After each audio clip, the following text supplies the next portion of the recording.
हुआ। अब हम चलते हैं 11वें अध्याय की तरफ। 11वां अध्याय है विश्व रूप दर्शन और इसमें 55 श्लोक हैं और ये शुरू होता है अर्जुन के क्वेश्चन से। अर्जुन उवाच, और अर्जुन कहते हैं मैंने आपके परम गोपनीय वचन सुने। वो अभी तक की बात कर रहा है कि यहाँ तक आते आते इतने आपने मुझे अच्छे वचन बताए, इतने गोपनीय मतलब राज गुही विद्या जो गुप्त विद्या थी वो भी मुझे बताई।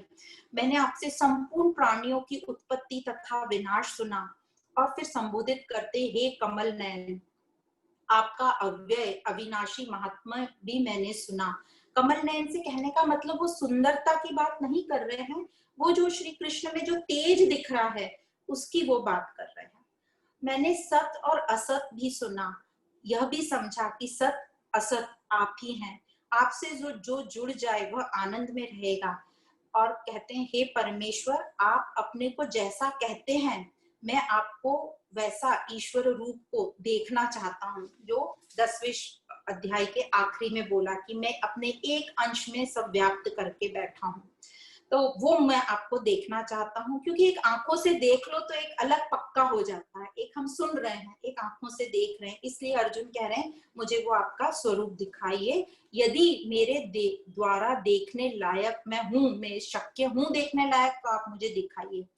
तो क्यों ऐसा बोल रहा है? क्योंकि इतना भगवान का विशाल रूप देखने के लिए भी एक तैयारी चाहिए। हम ये अपने फिजिकल आईज या भौतिक चक्षु से ये नहीं देख सकते।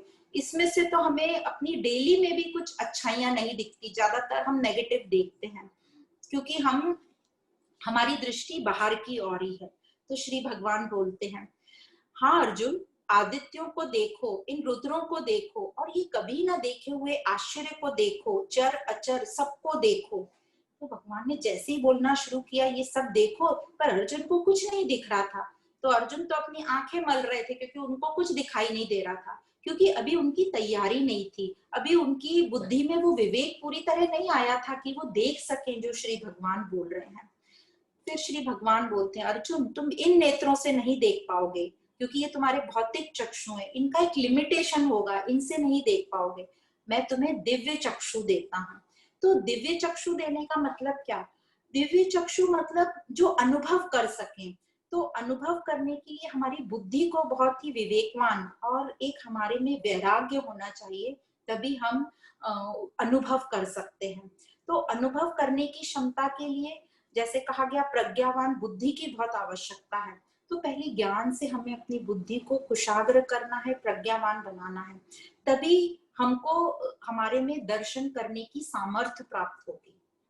यहाँ देखना मतलब जो देखना भगवान बोल रहे हैं उसका तात्पर्य है हमारी बौद्धिक दृष्टि से देखना, बुद्धि से देखना, अनुभव करना। तो बौद्धिक क्षमता को ही यहाँ पे दिव्य चक्षु कहा गया है। और यहाँ ऐसा भी कहते हैं कि भगवान ने अपने आप को चेंज नहीं किया कि वो विराट रूप में आ गए और ऐसा जो हम तस्वीरों में देखते हैं वैसा कुछ नहीं हुआ, बल्कि अर्जुन को ऐसा विवेक प्रदान किया जो उन्होंने 7वें अध्याय में प्रॉमिस किया था, मैं विज्ञान सहित ज्ञान तुम्हें। तो तैयारी वहां से शुरू हो गई थी अर्जुन की बुद्धि के लेवल को बढ़ाने की और उसको अनुभव करने की क्षमता दिलाने की। और यहाँ पर फिर से अब फाइनली उसको पूरा विवेक प्रदान कर रहे हैं ताकि वो अपने दिव्य चक्षु से वो अनुभव करे। क्योंकि दिव्य चक्षु होंगे, अनुभव वो विवेक पूर्ण करेगा, श्रद्धा से, प्रेम से, तो उसमें दिव्यता दिखाई देगी। भौतिक चक्षु से तो उसमें उसको नेगेटिविटी दिखाई देगी, वो मानेगा नहीं, उस चीज को स्वीकार नहीं करेगा। तो इसको कहा गया है दिव्य चक्षु। अब अर्जुन को यहाँ दिव्य चक्षु मिल रहे हैं और अर्जुन ने देखना शुरू किया। और यहाँ पर अर्जुन ने कुछ नहीं बोला है, जो संजय हैं वो धृतराष्ट्र को बता रहे हैं कि महायोगेश्वर श्री कृष्ण ने अर्जुन को अपना दिव्य स्वरूप बताया, दिखलाया। और संजय को भी ये दिव्य दृष्टि प्राप्त थी वेद व्यास जी की कृपा से।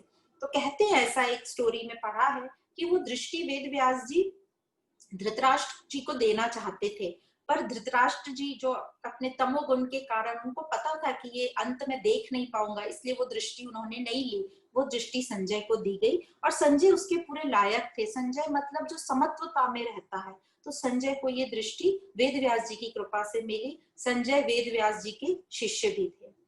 अब अर्जुन देख रहे हैं अनेक मुख, अनेक नेत्रों से युक्त, आभूषण और शस्त्र उठाए हुए, दिव्य माला व वस्त्र धारण किए, दिव्य गंध का लेप सीमा रहित सब और मुख किए हुए विराट रूप अर्जुन ने देखा।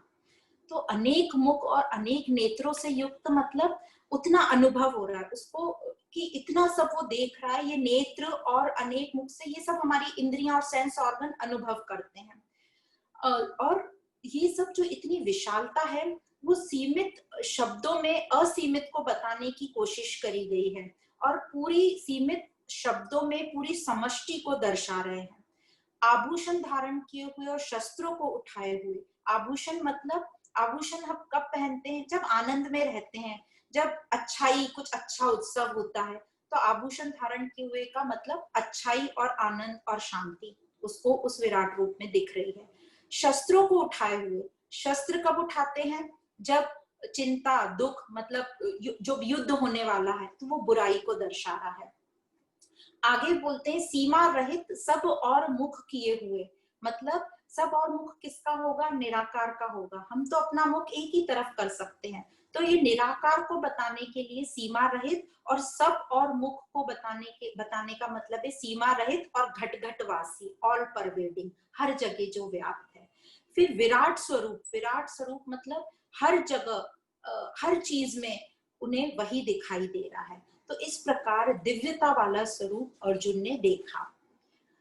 तो हम भी यही देखते हैं कि ये जगत में अच्छाई बुराई आनंद शांति दुख युद्ध चिंता सब एक साथ हम भी देखते हैं और अर्जुन ने भी ये सब एक साथ देखकर सृष्टि की संपूर्णता का अनुभव किया।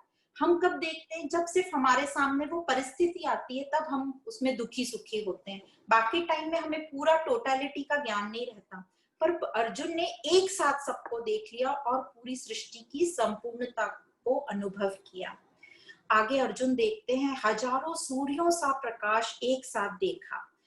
अब ये जो लाइन है हजारों सूर्यों का प्रकाश, कहते हैं ये कविता फॉर्म में कहा था। तो हजारों सूर्यों का प्रकाश कहने का मतलब है कि विशालता का प्रतीक, रोचकता आकर्षण जो वो बताना चाहते हैं। क्योंकि यहाँ तो हम एक सूर्य का प्रकाश भी नहीं देख सकते डायरेक्ट, तो हजारों सूर्यों का प्रकाश देखना तो असंभव है। तो बताने का मतलब है कि इतनी विशालता थी, इतना अट्रैक्शन था, इतनी रोचकता थी, अट्रैक्टिवनेस इतनी थी कि अर्जुन ने संपूर्ण जगत की विविधता को एक साथ एक स्थान पर स्थित देखा। मतलब अनेक को एक जगह देख लिया, अनेकता में एकता। ऐसा दृश्य तो सामान्य इंद्रियों से देख पाने की बस की बात ही नहीं है। इसके लिए तो तैयारी चाहिए, जैसे बोला विवेक बुद्धि चाहिए। तो विवेक चाहिए, वैराग्य चाहिए, बुद्धि में श्रद्धा और प्रेम चाहिए। ये सब होगा तभी हम उसको अनुभव कर पाएंगे, जिसको बोलते हैं समग्रता की दृष्टि, समष्टि से देखना, होलिस्टिक विजन जिसको कहा जाता है। तो ऐसी दृष्टि के लिए आत्म उन्नति की तीव्र हमारे में जिज्ञासा होनी चाहिए। तो उसके लिए एक ही रास्ता है, अपनी दृष्टि अंदर की ओर करो, आवृत चक्षु जिसको बोलते हैं। तो उसके लिए क्या करना होगा? पहले तो जो हमारी रूटीन लाइफ है उसके अलावा हमें ऊंचा उठना पड़ेगा, हमारे विचार थोड़े और ऊंचे करने होंगे। थोड़ा सेवा भाव, देने का भाव, प्रेम का भाव, समत्व का भाव, स्वीकार भाव, और शिकायतों से हटना पड़ेगा। शिकायतों से हटें और धन्यवाद करें, तभी हम उस लायक बन सकते हैं। और उसके भी पहले हमें अपना आलस मिटाना है और अपना मोह, जो हर चीज में हम अटैच हो जाते हैं।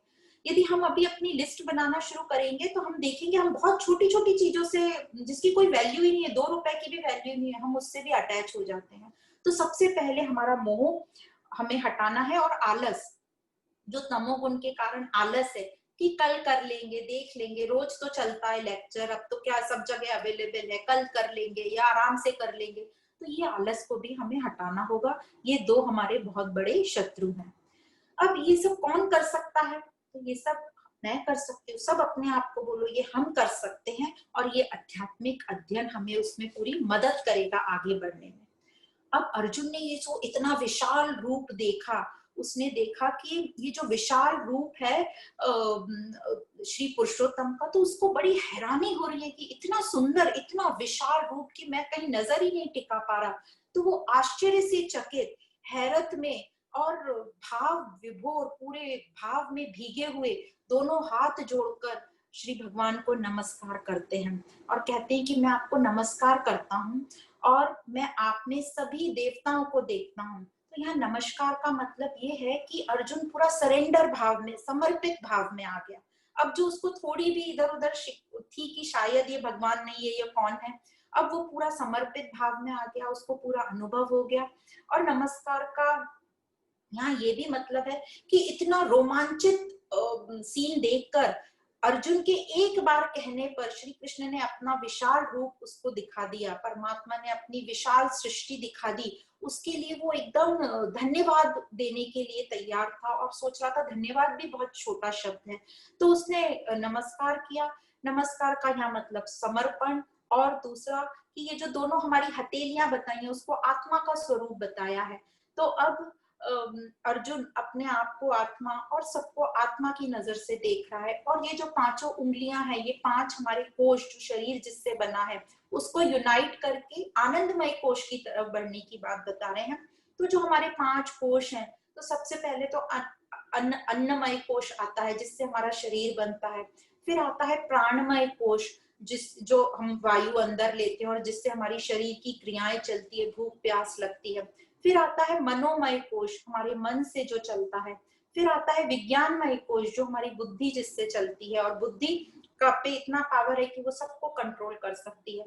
और ये पांचवा हमारा आनंदमय कोश, जो अभी अज्ञान पूर्वक भरा हुआ है, 3 गुणों से ज्यादा, तमोगुण और रजोगुण से भरा है, हमारी आसक्ति से भरा है। तो इस आनंद का मतलब है हम तत्व से आनंद स्वरूप, पर क्योंकि मन बुद्धि हमारे मैले हैं, इसलिए इस आनंद का रिफ्लेक्शन प्रॉपरली नहीं हो रहा है। तो फाइनली अर्जुन अब पूरी तरीके से तैयार है, अपने आप को आत्म स्वरूप मान रहा है और आगे कहता है कि मैं आप में सभी देवताओं को देख रहा हूँ, मैं कमल पर विराजित ब्रह्मा जी को देख रहा हूँ। कमल का यहाँ पर बताया, कमल मतलब ब्रह्म, परमात्मा, और कमल पर विराजमान ब्रह्मा जी जो क्रिएटर हैं। तो हम जो ब्रह्म परमात्मा वो अलग है, ब्रह्मा जी अलग है। ब्रह्मा विष्णु महेश वाले ब्रह्मा जी की अभी हम बात कर रहे हैं। तो जो ब्रह्मा जी जो क्रिएटर हैं, जो उत्पत्ति करते हैं, वह मुझे कमल पर विराजमान दिख रहे हैं। और कमल जो है वो निर्लिप्त रहता है, कितना कीचड़ में रहता है, पर उससे उसको कोई भी दाग नहीं लगता। तो कमल ब्रह्म का, परमात्मा का प्रतीक बताया है। मैं ऋषियों को देखता हूँ जो यज्ञ कर रहे हैं, मतलब जो बड़े बड़े महात्मा लोग हैं वो अपने पुण्य फलों को भोग रहे हैं, तो उसका बता रहे हैं, वो यज्ञ कर रहे हैं या अध्ययन में लगे हैं, आध्यात्मिक अध्ययन से ध्यान योग में लगे हैं। दिव्य सर्पों को देख रहा हूँ। तो सर्पों का मतलब यहाँ हमारा, हम मन बुद्धि, मन अहंकार को बता रहे हैं। हम जो भोगों में लगे रहते हैं उसको सर्पों बोल रहे हैं। पर दिव्य सर्पों को दिव्य क्यों बोला? दिव्य मतलब स्वरूप से तो सब तत्व से सेम है, और आज नहीं तो कल हम अपना अहंकार छोड़कर मन बुद्धि को शुद्ध कर कर उस स्वरूप को प्राप्त करेंगे। और इस प्रकार मैंने कमल पर विराजमान ब्रह्मा जी, ऋषियों, दिव्य सर्पों और संपूर्ण जगत को देखा। तो ये ब्रह्मा जी को देखा, जो इस अभी उसने उत्पत्ति देखी, इन सब का जो मूल कारण है आप ही हैं, ऐसा अर्जुन बोल रहा है। और आगे बोलता है, हे यादव, मैं अब आपके लंबे चौड़े आड़े तिरछे अनेक भुजाओं वाले पेट, मुख, नेत्रों से युक्त अनंत रूप को देख रहा हूँ। अब उसको वैरायटी दिख रही है, सब अलग अलग आकार के, शेप, रंग, साइज, सब अलग अलग लोगों को वो देख पा रहा है और अलग अलग चीजें देख पा रहा है। और आगे बोलता है, मैं न तो अंत देख पा रहा हूँ, ना मध्य देख पा रहा हूँ, ना आदि, मतलब मुझे समझ में ही नहीं आ रहा कहाँ से कौन सी चीज शुरू हो रही है और कहाँ खत्म हो रही है, क्योंकि इतनी विशालता है। तो यहाँ पर ये बताया जा रहा है कि हमें आकार, शब्दों में आकार बताया जा रहा है, आकार बताकर उस निराकार को बताने की कोशिश कर रहे हैं कि जो सब में व्याप्त है, जो जैसा है वो उसका शेप ले लेगा, वो तो निराकार है। तो व्यास जी ने ये बहुत सुंदर शब्दों में इस विश्व रूप का सुंदर रूपांतर किया है। निराकार को हमें शब्दों में पिरो दिया है ताकि हम कुछ समझ पाए। अब यहाँ पर अर्जुन भी एकदम भाव विभोर और हैरत में है कि कितना सुंदर मैं विशालता को देख रहा हूँ। और आगे अर्जुन देखता है कि एक मुकुटधारी चतुर्भुज रूप देख रहा है विष्णु जी का, जिनके हाथ में चार, चतुर्भुज मतलब जिनकी 4 भुजाएं हैं, और विष्णु मतलब स्थिति, जो मेंटेनेंस, ऑब्जर्वर, जो हमारे संसार का है। तो हमने पहले देखा ब्रह्मा जी जो रचना करने वाले, क्रिएटर। अब हम विष्णु जी को देख रहे हैं जो स्थिति, मेंटेनेंस वाले हैं। तो इनके 4 भुजाएं हैं, एक भुजा में पदम, पदम मतलब कमल का फूल, और उसका मतलब है आसक्ति रहित और आनंद और शांति। दूसरे हाथ में शंख देखा, शंख मतलब धर्म का प्रतीक है, धर्म मतलब आत्मा की हमारी आवाज, जो हम नहीं सुनते तो दुखी रहते हैं, तो ये शंख बताया। गदा मतलब जो गदा, जिसको हम सब जानते हैं, जो हनुमान जी के हाथ में हम देखते हैं या भीम के हाथ में देखते हैं, गदा। गदा जो है, जो उसका मेन बड़ा पार्ट है, वो अहंकार डिनोट करता है, और जो यदि वो भगवान के हाथ में आ गया तो अहंकार हमारा कंट्रोल में है, हम अहंकार रहित हो गए। और चक्र, चक्र मतलब कंटिन्यूसली घूमने वाला, तो परिवर्तनशील है, पर मैं फिक्स, मैं परमानेंट हूँ। तो जो भगवान की उंगली पर चक्र दिखता है, तो वो उंगली स्टेबल है, स्थिर है, वो चेंज नहीं हो रही है, और पूरी सृष्टि चेंज हो रही है। तो यहाँ से हमारे लिए यही समझ में आता है कि हमें अपने धर्म का पालन करना चाहिए। धर्म का पालन मतलब अपने कर्तव्य कर्म करना चाहिए। ज्ञान को अपने से जागृत करो और अपने कर्तव्य कर्म करो, फल के बारे में नहीं सोचना है, क्योंकि कई बार कर्तव्य कर्म में हमारा जो फल है वो नेगेटिव हो सकता है, पर फिर भी हमें अपने कर्तव्य कर्म करना चाहिए। अब आगे अर्जुन कहते हैं, हे कृष्ण, आप ही अक्षर हैं, मतलब कभी नाश नहीं होने वाले, आप ही परम हैं, मतलब अनंत हैं, इनफाइनाइट हैं, आप ही वेदित हैं, वेदित मतलब जो जानने योग्य होते हैं वो, आप ही सनातन पुरुष हैं, सनातन पुरुष मतलब आत्मा, जो समय से भी पहले थे और समय से पहले से हैं, और आप ही अव्यय शाश्वत धर्म है। तो अव्यय शाश्वत धर्म का मतलब है अव्यय मतलब अविनाशी, और शाश्वत मतलब जो हमेशा रहने वाला। तो आप ही अनंत धर्म के पालक हैं, क्योंकि हमने अभी तक ये समझ लिया, यह संसार बहुत ही सुनियोजित अनगिनत सिद्धांतों से चलता है, और कोई भी उससे बच नहीं सकता। और ये जो सिद्धांत बनाए गए, ये हमारी उन्नति के लिए बनाए गए, हमारे भले के लिए बनाए गए, यदि हम सही से चले और उस हिसाब से अनुशासित चले तो। और आखिर में कहता है, आप ही परम निधान है। परम निधान मतलब अपना घर, तो सबको आखिर में अपने घर जाना होता है, और आत्मा ही हम सबका परम निधान है। आप सभी सिद्धांतों के मूल हैं, ऐसा अर्जुन कह रहा है। तो हमारे समझने के लिए यहाँ ये है कि मूल एक है और संसार अनेक वैरायटी है, और हमें अब ये समझ में अच्छे से आ गया कि परिवर्तन, संसार परिवर्तनशील है, ये नियम ही है, ये सिद्धांत है, और पॉजिटिव और नेगेटिव दोनों रहेंगे ये संसार में, ये भी नियम है। अब हमारे ऊपर निर्भर करता है कि हम उस पॉजिटिव को ले कि नेगेटिव को ले, स्वीकार भाव में आए कि नहीं, और चेंज हो कि नहीं हो। तो अब ये पूरा हमारे ऊपर निर्भर करता है। तो आगे अर्जुन कहता, आप तो सभी जगह परिपूर्ण हैं, जहां भी कोई जगह दिख रही है वो आपसे परिपूर्ण है। और ऐसा कहते हैं कि अर्जुन को पूरा, ऐसे चित्रों में भी हम देखते हैं, नीला रंग बताया जाता है। तो ये जो नीला रंग है, ये इनफाइनाइट, असीमितता का प्रतीक है, क्योंकि आप देखो आसमान जो असीमित है वो नीला दिखता है, समुद्र नीला दिखेगा आपको, तो कोई भी इनफाइनाइट वाली चीज आप देखेंगे तो वो आपको नीली दिखेगी, इसलिए भगवान के का रंग हमेशा नीला दिखाया जाता है। तो सब जगह आपसे ही परिपूर्ण है, ऐसा अर्जुन कह रहे हैं। पर फिर हमें ऐसा क्यों नहीं दिखता, हमें हर जगह गलत चीजें ही क्यों दिखती, हमें हर चीजों से शिकायत क्यों रहती है? क्योंकि हमारी अभी जो सोच है बहुत नैरो है। हमारी सोच क्या है, सिर्फ मेरा क्या होगा, मेरा क्या होगा, मेरे कोई दुख आ रहा है, मेरे कोई परेशानी, और मैं कैसे सुखी हो जाऊं। हमारा सोच इतना नैरो है, इसलिए हमें वो विशालता दिखाई नहीं दे रही। तो अब अर्जुन ने स्थिति देख ली, उत्पत्ति देख ली, अब अर्जुन बढ़ते हैं प्रलय की तरफ। अब अर्जुन को विकराल रूप दिख रहा है, और बड़े बड़े मुख दिख रहे हैं, बड़ी बड़ी आंखें दिख रही हैं, बड़े बड़े दांत दिख रहे हैं, और बड़े बड़े पेट दिख रहे हैं, बड़े बड़े उदर वालों। और वो ये देख के सीन परेशान हो रहा है कि ये कैसा सीन दिख रहा है, क्योंकि अब ये प्रलय का सीन शुरू हो गया। अब अर्जुन भयभीत हो रहे हैं, और अर्जुन देखते हैं कि उनको सबकी मृत्यु दिखाई दे रही है, सभी कौरवों की, भीष्म की, द्रोण की। यह प्रलय अर्जुन देख नहीं पा रहा, क्योंकि जैसे मृत्यु का सीन है वो हम सब भी नहीं देख पाते, तो उसी प्रकार अर्जुन को अपने वालों का मृत्यु की सीन देखने में थोड़ा सा परेशानी हो रही है, और वो भयभीत हो रहा है। और अर्जुन कह रहे हैं, सभी आपके मुख में प्रवेश कर रहे हैं, और इतनी गति से प्रवेश कर रहे हैं जैसे वो पतंगा अग्नि में प्रवेश कर रहा है, इतनी स्पीड से प्रवेश कर रहे हैं।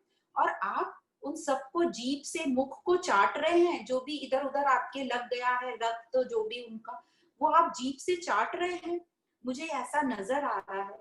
तो ये देखकर अर्जुन को बिल्कुल अच्छा नहीं लगा, जैसे हम सबको भी नहीं अच्छा लगेगा ये सीन देखकर। पर यहाँ ये दर्शा रहे हैं कि प्रलय की समाप्ति हो रही है, तो ये जो भी कार्य करें उसको पूरा खत्म करें। तो प्रलय को भी वो ठीक तरीके से दर्शा रहे हैं और कंप्लीट कर रहे हैं प्रलय को। तो अपना हर कर्म, हम भी जो भी हर कर्म अपना ले उसको पूरा करें और उसमें 100% पूरा अपना प्रेजेंट में रह के कर्म करें। और प्रलय भी आवश्यक है, प्रलय होगा तभी तो उन्नति होगी, आगे बढ़ेगा साइकिल। तो यह प्रलय के बिना संसार चल नहीं सकता। यदि प्रलय नहीं हो, सोचो कि किसी की मृत्यु हो ही ना, तो ये पृथ्वी पे कैसे चलेंगे सब लोग। इसलिए प्रलय होना भी आवश्यक है उन्नति के लिए। तो यह प्रलय देख के रुकना नहीं है, शोकग्रस्त नहीं होना है, उस सिचुएशन को एक्सपीरियंस करो, अनुभव करो और आगे बढ़ो, उससे अटैच होकर रुक नहीं जाना है। यदि हम किसी भी सिचुएशन से अटैच होकर रुक गए तो हमारी उन्नति बंद हो जाएगी। तो अब आगे अर्जुन बड़े परेशान हो रहे हैं, क्योंकि ऐसा रूप अर्जुन ने देखा भगवान का, इतना भयानक रूप। तो जो भयानक रूप भगवान का देखकर सब परेशान हो जाते हैं, क्योंकि हम सबको भगवान का एक बड़ा ही सौम्य रूप देखने की आदत है, दयालु कृपालु। हम ऐसा सोचते भी हैं कि भगवान कौन है, दयालु कृपालु और एकदम जिनका स्वरूप सौम्य है, तो वैसी देखने की आदत है। और यहाँ ऐसा थोड़ा सा भयानक सीन देख लिया तो अर्जुन परेशान हो रहे हैं और कहते हैं आप ही जगत के पिता हैं, आप ही गुरु हैं, और मैंने आपको न जाने न जानते हुए आपको मेरा सखा मान लिया था, मित्र मान लिया था, और मैंने आपके साथ कितनी मजाक करी, कितनी आपकी ठिठोली करी, आपकी मजाक उड़ाई, और कई बार तो मैंने आपको बुरा भला भी कहा। तो मैं उन सब के लिए आपसे माफी मांगता हूँ, आज मुझे पता चला कि आप कौन हैं। और यह बोलते हुए अर्जुन पूरा साष्टांग उनको दंडवत करता है और माफी मांगता है। हमारे साथ भी कई बार ऐसा होता है, क्योंकि हमें ऐसे बाहर से देखकर समझ में नहीं आता कि सामने वाला व्यक्ति क्या है, और हम अपने अहंकार में रहते हैं, तो हम अपनी ख्याति करने लगते हैं, अपनी कीर्ति करने लगते हैं। बाद में जो महापुरुष होते हैं वो तो बोलते ही नहीं कि वो कौन है, बाद में जब हमें पता चलता है तो हमें बड़ा गिल्टी, थोड़ा सा खराब फील होता है कि अरे हमने उनके सामने इतनी बड़ी बड़ी बातें कर दी, ये तो बहुत महान व्यक्ति हैं, हम तो इनके सामने कुछ भी नहीं है। तो उसी प्रकार की भावना अर्जुन के मन में आई और उन्होंने माफी मांगी। फिर श्री कृष्ण अर्जुन से कहते हैं, हे सव्यसाची उत्तिष्ठ भव और युद्ध कर। सव्यसाची मतलब जो दोनों हाथ से बाण चला सकता था, उत्तिष्ठ भव मतलब उठो और युद्ध करो, और निमित्त मात्र बन, जागृत हो और अपना कर्तव्य कर्म कर, और तू जो भी फल आए उसे स्वीकार कर। तो यहाँ क्या बोल रहे हैं, निमित्त मात्र बन, मतलब तूने तो देख लिया कि सबकी मृत्यु होने ही वाली है, तू अपना उठ और कर्तव्य कर्म कर और जागृत हो जा, मतलब अपने स्वयं से कनेक्ट हो जाओ, और जो भी इसका फल आएगा उसको स्वीकार करना, क्योंकि पता है हमें फल हमारे हाथ में नहीं है। अब हमारे लिए यह सीख है कि हमें पूरी जागरूकता से अपने कर्तव्य कर्म करना है, समर्पित भाव से, और जो भी रिजल्ट हमें आए उसे स्वीकार करना है प्रसाद रूप समझकर। तो श्री भगवान या अर्जुन को कहते हैं, तू फल की चिंता मत कर, तू फल का मत सोच, अकर्ता बन। तू ये मत सोच कि तू कर रहा है, तुझे सिर्फ यहाँ चूज किया गया है क्योंकि तू एक योद्धा है। तू अकर्ता बनकर अपना युद्ध कर। और ये जो द्रोणाचार्य हैं, भीष्म पितामह है, ये तो खड़े ही अधर्म की साइड में है, तो उन्हें तो तुझे मारना ही पड़ेगा, तो तू उठ और युद्ध कर। तो यहाँ उसको कर्म करने की प्रेरणा दे रहे कि उठो और अपने कर्म करो। तो अब अर्जुन श्री कृष्ण से कहता है, हे ऋषिकेश, ऋषिकेश मतलब जिनको अपनी इंद्रियों पर पूरा कंट्रोल हो, मैं आपको बारंबार नमस्कार करता हूँ, और अब आप प्लीज मुझे अपने चतुर्भुज रूप में आ जाइए, मैं आपका ये रूप और नहीं देख सकता। और यह सुनते से ही श्री कृष्ण ने अपना रूप चेंज किया और वो चतुर्भुज रूप में आए, ऐसा अर्जुन ने अनुभव किया। तो कहा जाता है कि जैसे कि कितनी जल्दी वो चेंज हो गए, पर हम कोई भी अवस्था में चेंज करने में कितना टाइम लगाते हैं। जैसे हम बच्चों से रूठ जाते हैं तो कितने टाइम तक हम रूठे रहते हैं, 2-4 दिन लगा देते हैं, कई बार महीने लगा देते हैं। तो यहाँ ये बताया जा रहा है कि जैसे ही अर्जुन ने प्रार्थना करी कि मैं भयभीत हो रहा हूँ, आप प्लीज चेंज हो जाओ, और वो इमीडिएटली चेंज हो गए। यहाँ ये भी एक समझने की बात है कि अर्जुन में कैपेसिटी कितनी थी उनका ये विशाल रूप देखने की। तो ये भी सबके अपने अपने ऊपर अलग अलग निर्भर करता है। और फिर श्री भगवान अपने दो भुजा वाले रूप में आए और अर्जुन को धीरज दिया, शांति दी और युद्ध के लिए प्रेरित किया। अब ये विराट रूप दिखाने का तात्पर्य क्या है कि हमें अपनी उच्चतम स्थिति आत्मसात जो मूल है उससे हमें कनेक्ट कराए। यही ये लक्ष्य था विराट रूप दिखाने का। अब ये सुनकर ही इतना सुंदर फीलिंग आता है, तो इस रास्ते पर यदि हम चल पड़ेंगे तो सोचो कितना आनंद आएगा। तो सब में दिव्यता देखो, प्रैक्टिस करो वो दिव्यता देखने की। ये ऑटोमेटिक ओवरनाइट नहीं आएगी, हमें प्रैक्टिस करने पड़ेगी। हाँ, ये भी स्वीकार है, शुरू में तो नहीं होगा, हम ऊपर ऊपर से बोलेंगे, पर धीरे धीरे हम कंटिन्यूस करेंगे। जैसे हमने वो 21 दिन वाला एक तरीका बताया है, 21 दिन तक दिन में 5 बार अपने आप को ये बोलते रहो तो वो आपकी आदत पड़ जाएगी, क्योंकि वो हमारे कॉन्शियस से सबकॉन्शियस माइंड में चली जाएगी। और सबकॉन्शियस माइंड में जो एक बार फीड हो जाता है, फिर वो वापस हम, क्योंकि 90% टाइम हम अपने सबकॉन्शियस माइंड से काम करते हैं, तो प्रैक्टिस करते करते अपने सबकॉन्शियस माइंड में वो भर दो कि मुझे सब स्वीकार है। और जैसे ही हम ये इतना दिव्यता देख लेते हैं और समझ में आता है कि सब एक ही है, संसार परिवर्तनशील है, पॉजिटिव नेगेटिव तो बना ही रहेगा, तो हमारी शिकायतें दूर होती है, हमारे में प्रेम भाव जागृत होता है। और प्रेम न भी आए तो बोलते प्रेम न भी आए तो कम से कम द्वेष तो नहीं आएगा, हम न्यूट्रल तो हो जाएंगे। तो इस प्रकार भी हमारी उन्नति होगी। और स्वीकार भाव में आ जाएंगे, हमें स्वीकार है, जो भी है मुझे स्वीकार है। सिर्फ एक ही भाव फिर रहेगा, बस तू ही तू, तू ही तू, रजा में राजी, जैसी भी मुझे स्थिति में रखा है मैं राजी हूँ। तो इस प्रकार हमने इस विश्व रूप दर्शन में देखा कि कैसे हम संसार में थे, हम हमारे में जो हमारा ज्ञान था, ये जो हम अपने आप को समझते थे, बिल्कुल शून्यता थी हमारे में, क्रोधित हो जाते थे, क्रोधित होते से ही हमारे में हमारा मन बुद्धि काम नहीं करता, हमारे विचार काम नहीं करते, फिर हम पशुता जैसा बिहेव करते हैं, तो उसको बोलते हैं शून्यता की स्थिति। हम शरीर से पॉजिटिव थे, हम अपने आप को शरीर ही मान रहे थे इसलिए। पर जैसे ही हमने ज्ञान का साथ लिया और यहाँ तक आते आते हम अपने आप से कनेक्ट हुए, विभूति योग जो हमने पढ़ा, ज्ञान विज्ञान योग पढ़ा, उससे हम यहाँ आते आते और विश्व रूप दर्शन जो हमने देखा कि सब कुछ एक ही तत्व है, तो हम शून्यता से परिपूर्णता की तरफ आए और परिपूर्णता में हमने परमात्मा दर्शन किया। तो इस प्रकार हमारी आध्यात्मिक तीर्थ यात्रा यहाँ से प्रारंभ हो जाती है। और जैसे एक एग्जाम्पल बताते हमेशा कि जैसे कई लोग तीर्थ करके सोचते हम शुद्ध हो गए, तीर्थ मतलब गंगा में स्नान कर रहे हैं, यमुना में स्नान करें, करो, उसमें कोई बुराई नहीं है, पर सोच के कि ये करके हमारे में शुद्धता आ जाएगी। तो एक सिंपल सा एग्जाम्पल है कि करेले को हम कोई भी पानी से धोएं, चाहे गंगा जल से धोएं, चाहे किसी से भी धोएं, वो वैसा ही रहेगा, कड़वा ही रहेगा। हमको अपने अंदर को चेंज करना है, अपने मन बुद्धि को चेंज करना है इस ज्ञान से।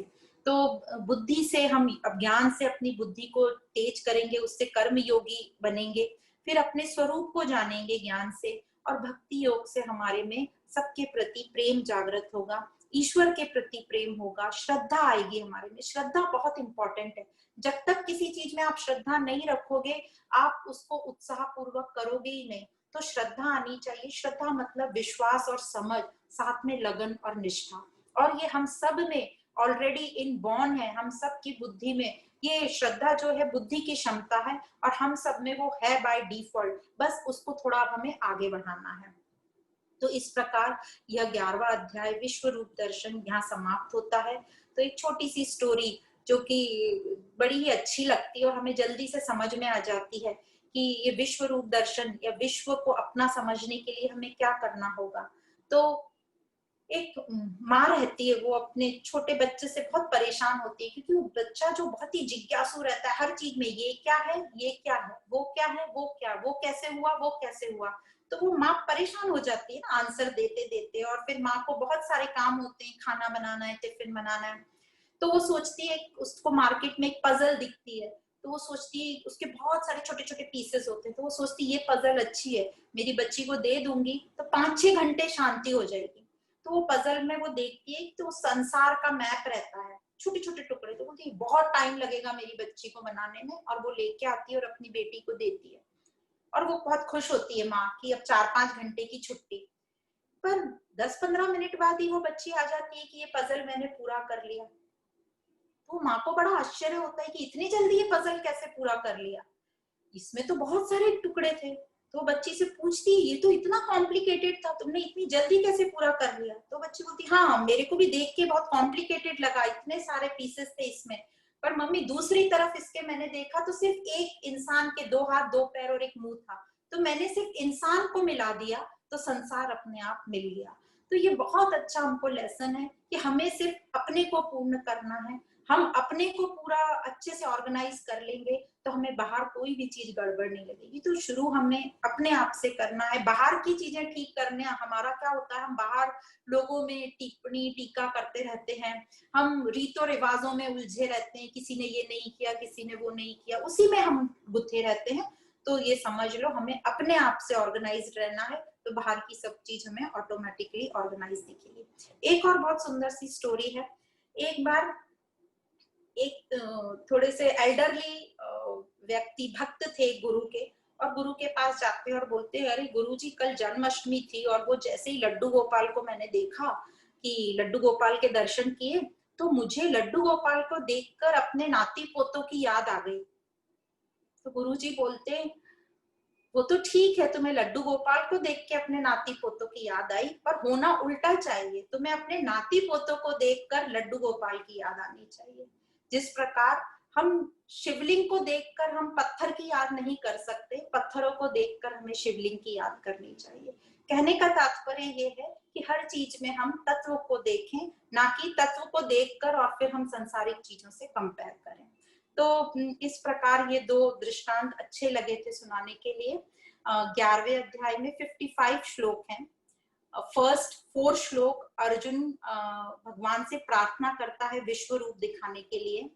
5th से 8th श्लोक तक कृष्ण अर्जुन को दिव्य चक्षु देने की बात करते हैं। 9th से 14th तक विश्व रूप दर्शन शुरू होता है, जो कि असीमित दिख रहा है अर्जुन को। फिर 15 से 22 श्लोक तक अद्भुत दृश्य जो अर्जुन बता रहे हैं, उसमें वो उत्पत्ति देख रहे हैं, स्थिति देख रहे हैं, मतलब ब्रह्मा जी को देखा, विष्णु जी को देखा। और फिर 23rd से 34th श्लोक तक वो प्रलय देख रहे हैं। और 35 से 46 श्लोक तक अर्जुन प्रार्थना करते हैं कि अब आप अपने सौम्य रूप में आ जाइए। 47 से 51 श्लोक तक अर्जुन को श्री भगवान चतुर्भुज रूप में आते हैं, अपने 2 भुजा वाले रूप में आते हैं और अर्जुन को धीरज दिलाते हैं और युद्ध करने के लिए कहते हैं कि अपने कर्तव्य कर्म करो और फल की चिंता नहीं करो, फल जो आएगा स्वीकार करना है।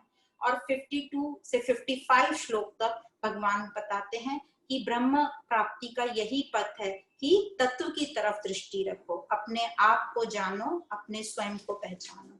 तो इस प्रकार 11वां अध्याय विश्व रूप दर्शन यहाँ समाप्त होता है।